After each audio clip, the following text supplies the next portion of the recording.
Dans cette vidéo, nous allons voir comment installer WAMP Server en prévenant les problèmes de DLL. Effectivement, lorsqu'on installe WAMP Server, très souvent à la fin de l'installation ou après l'installation lors du premier lancement, nous avons un message qui nous indique qu'il manque une DLL ou plusieurs, le fameux MSV CR110.dll. Donc cette vidéo a pour objectif d'éviter ces problèmes. Pour récupérer le logiciel WAMP Server, je vous invite à vous rendre sur wampserver.com. Une fois sur cette fenêtre, vous allez procéder à la récupération de la version 64 bits du logiciel. Vous passez au téléchargement direct, il n'est pas nécessaire de remplir le formulaire. Et sur la page suivante, vous cliquez sur le bouton vert « Télécharger la dernière version ». Lorsque le logiciel est téléchargé, vous lancez l'exécutable. Comme je suis connecté avec un utilisateur qui n'a pas les droits d'administration, je dois lui indiquer que je l'installe avec les droits d'un administrateur. Donc j'accepte les termes du contrat de licence et là, il est important de prendre connaissance du message qui est en rouge. Car effectivement, il nous prévient des problèmes de DLL qui vont survenir si on n'installe pas les packages de Visual Studio. Alors, il y a deux possibilités de le faire, soit on récupère les packages lien par lien, mais c'est assez fastidieux, ou sinon la solution que je préfère, c'est de récupérer tous les packages en une seule fois à partir de l'adresse wampserver@aviatechno.net. Donc je clique dessus et la page va s'ouvrir toute seule. Une fois sur cette page, vous vous rendez tout en bas, au niveau des packages.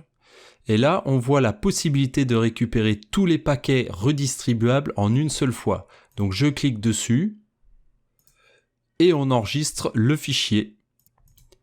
Mon téléchargement est terminé. Je peux fermer la fenêtre d'installation de WAMP Server. Donc je vais cliquer sur Annuler puisque je vais installer les paquets nécessaires. Donc là, j'ai une archive que je vais extraire.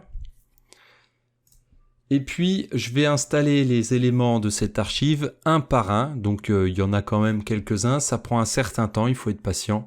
Mais c'est nécessaire pour éviter tous les problèmes que l'on peut rencontrer concernant ces fameuses DLL qui manqueraient. Donc, je vais commencer par illustrer pour le premier fichier. Donc ici, on a le redistribuable de 2008.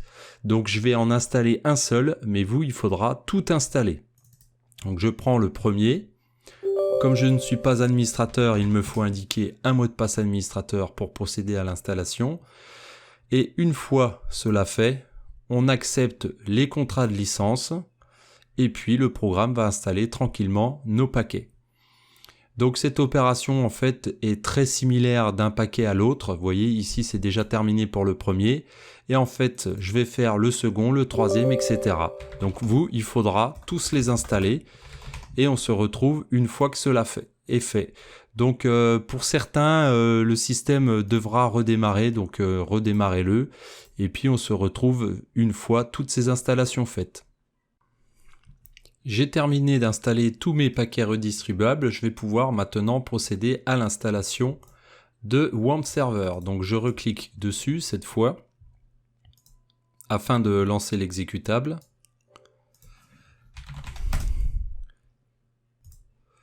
Je choisis la langue française si c'est celle qu'on désire. Je clique sur suivant. Maintenant, je peux procéder à l'installation de WAMP. Alors, on peut le faire dans n'importe quel répertoire. Je vais le laisser à la racine puisque c'est juste un tuto. Donc ici, vous pouvez voir qu'on peut choisir plusieurs versions de PHP, plusieurs versions de base de données, MySQL ou MariaDB. Moi, je vais laisser les choix par défaut. Donc, on procède à l'installation. Alors, ça peut être assez long. Lorsque nous arrivons sur cette fenêtre, c'est qu'il faut définir le navigateur par défaut qui va être utilisé par WAMP Server. Donc là, il veut récupérer Internet Explorer. Si vous avez Chrome d'installer ou Firefox ou tout autre navigateur, vous pouvez aller chercher l'exécutable de ce programme. Donc là, vu que c'est un tuto, je vais laisser par défaut Internet Explorer. Il fait la même chose par rapport à un éditeur de code. Ici, il m'indique qu'il va utiliser Notepad, mais vous pouvez utiliser tout éditeur tel que Atom ou Sublime Text ou d'autres afin d'éditer vos fichiers de configuration de WAMP Server, de votre serveur Apache. Ensuite, donc, je réponds non.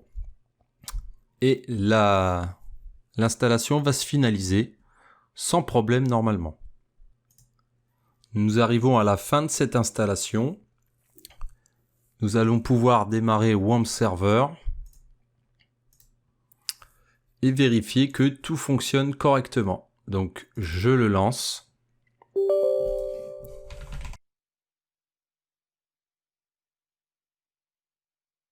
Nous voyons l'icône rouge de WAMP Server qui s'est affichée en bas dans notre barre des tâches.